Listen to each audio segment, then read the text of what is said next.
Slavojek, pronunciado Slajic. Ljubljana, RS de Eslovenia, Yugoslavia, 21 de marzo de 1949, es un filósofo, psicoanalista y crítico cultural esloveno. Es director internacional del Instituto Birkbeck de Humanidades de la Universidad de Londres. 2-3 imparte filosofía continental, psicoanálisis, teoría política, estudios culturales, crítica cinematográfica, marxismo, hegelianismo y teología. En 1989 Jek publicó su primer texto en inglés, The Sublime Object of Ideology, el sublime objeto de la ideología, en el que se apartó de la teoría marxista tradicional para desarrollar una concepción materialista de la ideología que se basó en gran medida en el psicoanálisis lacaniano y el idealismo hegeliano. 4. En 2012 Foreign Policy incluyó a Jek en su lista de los 100 mejores pensadores globales, llamándolo una celebridad filosófica. 5. El trabajo de Jek fue narrado en un documental del año 2005 titulado CICEC. Una revista académica, el International Journal of Jek Studies, se fundó para comprender su trabajo. 6. Jek estudió filosofía y sociología en la Universidad de Ljubljana y psicoanálisis en la Universidad de París. 8. Vincent Saint-Denis, donde se doctoró. Su carrera profesional incluye un puesto de investigador en el Instituto de Sociología de la Universidad de Ljubljana, Eslovenia, así como cargos de profesor invitado en diversas instituciones, que incluyen Columbia, Universidad de Princeton, New School for Social Research de Nueva York y Universidad de Michigan, entre otros. En la actualidad es director internacional del Instituto Birkbeck para las Humanidades, Birkbeck College, Universidad de Londres, y utiliza en sus estudios ejemplos extraídos de la cultura popular, desde la obra de Alfred Hitchcock y David Lynch, hasta la literatura de Kafka o Shakespeare, además de problematizar autores olvidados por la academia como V. Lenin, Stalin y Robespierre, y tratar sin remordimientos temas espinosos como el fundamentalismo, el anticapitalismo, la tolerancia, la subjetividad y lo políticamente correcto en la filosofía posmoderna. Asimismo, en contraposición con los postulados intelectuales de la izquierda universalista europea en general, y de los que Habermas define como posnacionales en particular, Jek realiza una defensa abierta e inequívoca de los procesos soberanistas abiertos en Europa. 7. Utiliza también la teoría psicoanalítica en la versión lacaniana como un arma para sus habituales análisis de política internacional, considerando no solo a los líderes y sus posibles problemas psicológicos, sino también a la sociedad en su conjunto. En 1990 fue candidato a la presidencia de la República de Eslovenia, aunque no resultó elegido. 4. Se ha casado en 3 ocasiones. Con la filósofa eslovena Renata Salecki, en 2005 con la modelo y psicoanalista argentina Analia Ounie, y en 2013 con la periodista eslovena Hela Krey. 8. Tiene 2 hijos. 9. Slavojek toma de Jacques Lacan la descripción de los conceptos de su tópica, descrita a partir de 1953 y constituida como una estructura compuesta por 3 órdenes o registros inseparables, y los desarrolla como sigue. Lo real aquí, lo real resulta ser un término bastante enigmático y no debe ser equiparado con la realidad, puesto que nuestra realidad está construida simbólicamente. Lo real, por el contrario, es un núcleo duro, algo traumático que no puede ser simbolizado, es decir, expresado con palabras. Lo real no tiene existencia positiva, solo existe como obstruido. No todo en la realidad puede ser desenmascarado como una ficción. Solo basta con tener presente ciertos aspectos, puntos indeterminados, que tienen que ver con antagonismo social, la vida, la muerte y la sexualidad. A estos aspectos tenemos que enfrentarlos si hemos de querer simbolizarlos. Lo real no es ninguna especie de realidad detrás de la realidad, sino el vacío que deja a la realidad incompleta e inconsistente. Es la pantalla del fantasma. La propia pantalla en sí es la que distorsiona nuestra percepción de la realidad. La tríada de lo simbólico / imaginario / real se reproduce dentro de cada parte individual de la subdivisión. Hay también 3 modalidades de lo real. Lo real simbólico. El significante reducido a una fórmula sin sentido, como en física cuántica, que como toda ciencia parece arañar lo real pero solo produce conceptos apenas comprensibles, lo real o lo real mismo. Una cosa horrible, aquello que transmite el sentido del terror en las películas de terror. Lo real imaginario. Un algo insondable que permea las cosas como un trozo de lo sublime.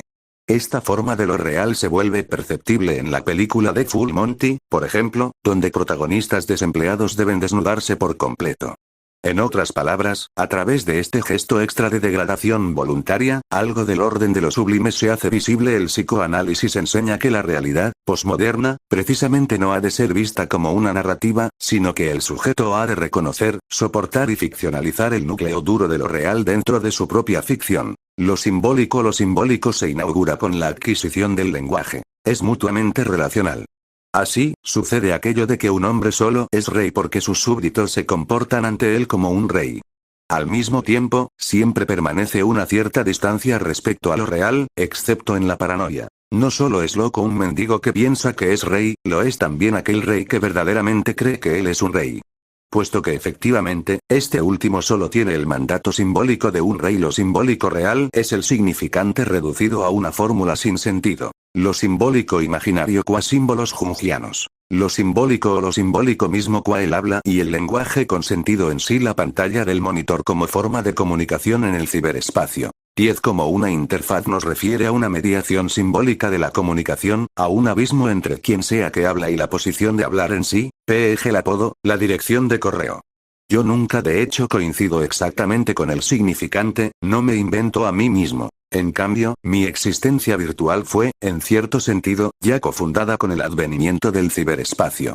Aquí uno debe llegar a entenderse con cierta inseguridad, pero no puede ser resuelta como en un simulacro contingente posmoderno. Aquí también, como en la vida social, las redes simbólicas circulan alrededor de los núcleos de lo real.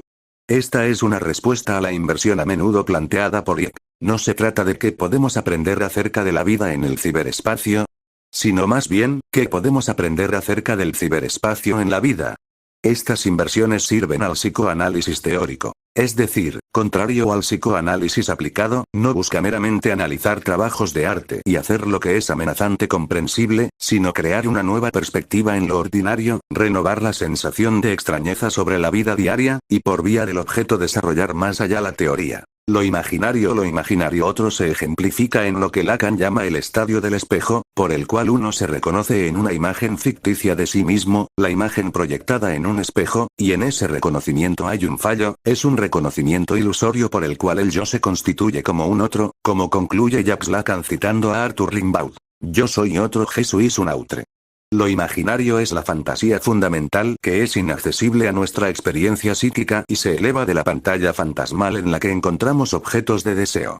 Aquí también podemos dividir lo imaginario entre uno real, el fantasma que asume el lugar de lo real, uno imaginario, o lo imaginario mismo, la imagen barra pantalla en sí que sirve como cebo, y uno simbólico, los arquetipos de Jung y el pensamiento New Age.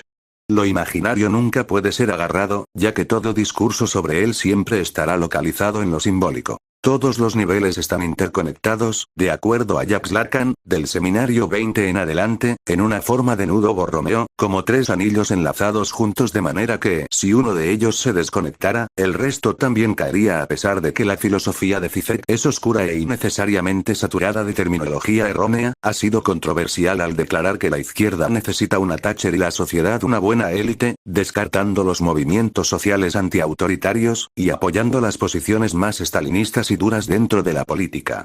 11. Autoplagió. La tendencia de Ieck a reciclar partes de sus propios textos en trabajos posteriores resultó en la acusación de autoplagio por parte del The New York Times en 2014, después de que Ieck publicara un artículo de opinión en la revista que contenía partes de sus escritos de un libro anterior.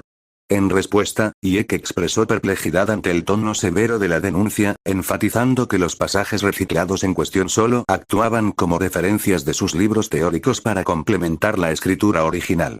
12. Plagio a revista nacionalista blanca. El 11 de julio de 2014, la revista semanal estadounidense Newsweek informó que en un artículo publicado en 2006 Ieck plagió pasajes sustanciales de una reseña sobre el libro de Culture of Critique del psicólogo Kevin B. MacDonald, que apareció por primera vez en la revista American Renaissance. 13. Una publicación condenada por el Southern Poverty Law Center como el órgano de un grupo de odio nacionalista blanco.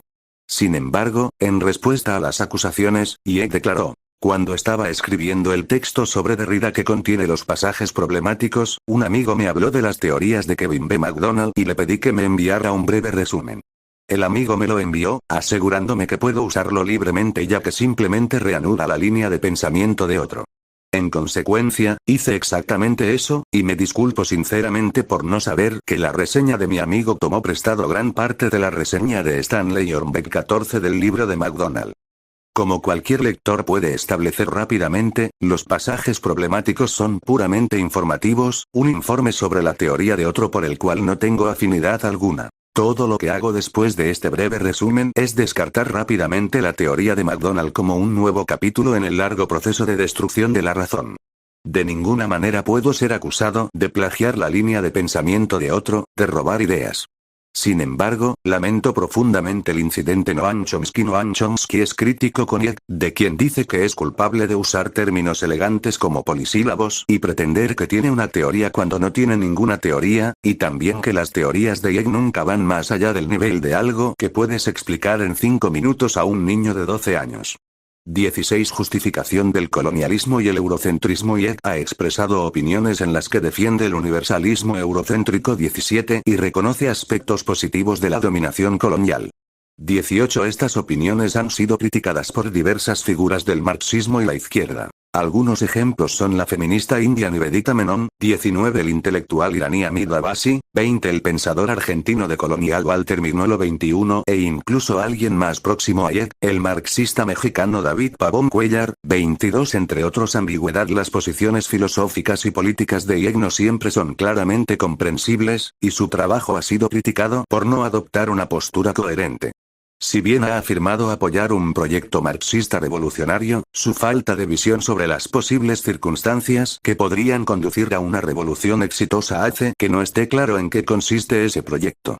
Según John Gray y John Olvo, su argumento teórico a menudo carece de fundamento en hechos históricos, lo que lo hace más provocativo que perspicaz. El filósofo inglés Roger Scruton ha escrito en False, Frauds and Firebrands. Thinkers of the New Left, 2015, 23. No es fácil resumir la posición de Ieck. No es fácil. Oscila entre formas filosóficas y psicoanalíticas de argumentación y está hechizada por el estilo aforístico de Lacan.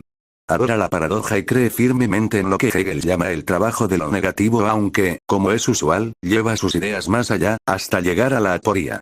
24. La negativa de Ieck a presentar una visión alternativa ha llevado a los críticos a acusarlo de utilizar categorías de análisis marxistas insostenibles y de tener una comprensión de la clase del siglo XIX. Por ejemplo, Ernesto Laclau en 2003-25 argumentó que uno no puede evitar pensar que Zizek introduce la noción de clase en su análisis como una suerte de deus ex machina para que juegue el papel del muchacho bueno contra los demonios multiculturales. La única característica de clase que surge del texto de Zizek es que las clases, de algún modo, están constituidas y luchan al nivel del sistema, en tanto las otras luchas e identidades serían intrasistémicas. Ieck no está de acuerdo con los críticos que afirman que creen una necesidad histórica. No existe el gran otro comunista, no hay necesidad histórica o teleología que dirija y guíe nuestras acciones. En esloveno. Ni komunistinega velikega drugega, no venezgodovinsken ujnostiali teleologije, ki biusmerjalaim bodila naadejanja. En su libro Viviendo en el fin de los tiempos, Ieck sugiere que la crítica de sus posiciones es en sí misma ambigua y multilateral. Soy atacado por ser antisemita y por difundir mentiras sionistas. Por ser un nacionalista esloveno encubierto y un traidor antipatriótico de mi nación. Por ser un defensor del terror cripto-estalinista y por difundir mentiras burguesas sobre el comunismo, así que tal vez, solo tal vez estoy en el camino correcto, el camino de la fidelidad a la libertad. Estilo heterodoxo. Los críticos se quejan de un caos teórico en el que las preguntas y respuestas son confusas y en el que Ieck recicla constantemente viejas ideas que fueron refutadas científicamente hace mucho tiempo o que en realidad tienen un significado bastante diferente del que Ieck les da. Arpan llama al estilo de Ieck una corriente de unidades no consecutivas dispuestas en secuencias arbitrarias que solicitan una atención esporádica y discontinua. 27. O'Neill está de acuerdo. Se despliegan una serie vertiginosa de estrategias retóricas tremendamente entretenidas y a menudo bastante enloquecedoras para seducir, ceñudo, estupefacto, deslumbrar, confundir, engañar, abrumar y, en general, someter al lector a la aceptación. 28. Tal presentación lo ha abierto a las acusaciones de leer mal a otros filósofos, particularmente a Jacques Lacan y Hegel. Ieck traslada muchos conceptos de las enseñanzas de Lacan al ámbito de la teoría política y social, pero tiende a hacerlo en una desviación extrema de su contexto psicoanalítico, cita requerida. Del mismo modo, según algunos críticos, la combinación de del inconsciente de Lacan con el inconsciente de Hegel es errónea. Noah Horowitz, en un esfuerzo por disociar a Lacan de Hegel, interpreta el inconsciente lacaniano y el inconsciente hegeliano como dos mecanismos totalmente diferentes, cita requerida. Horowitz señala, en los diferentes enfoques de Lacan y Hegel sobre el tema del habla, que el inconsciente de Lacan se nos revela en parapraxis o resbalones de la lengua. Por lo tanto, según Lacan, estamos alienados del lenguaje a través de la revelación de nuestro deseo, incluso si ese deseo se originó con el otro, como él afirma, sigue siendo peculiar para nosotros. En el inconsciente de Hegel, sin embargo, nos alejamos del lenguaje cada vez que intentamos articular un particular y terminamos articulando un universal. Por ejemplo, si digo el perro está conmigo, aunque estoy tratando de decir algo sobre este perro en particular en este momento en particular, en realidad produzco la categoría universal perro y, por lo tanto, expreso una generalidad, no la particularidad que deseo. El argumento de Hegel implica que, a nivel de certeza sensorial, nunca podemos expresar la verdadera naturaleza de la realidad. El argumento de Lacan implica, por el contrario, que el discurso revela la verdadera estructura de una mente inconsciente particular.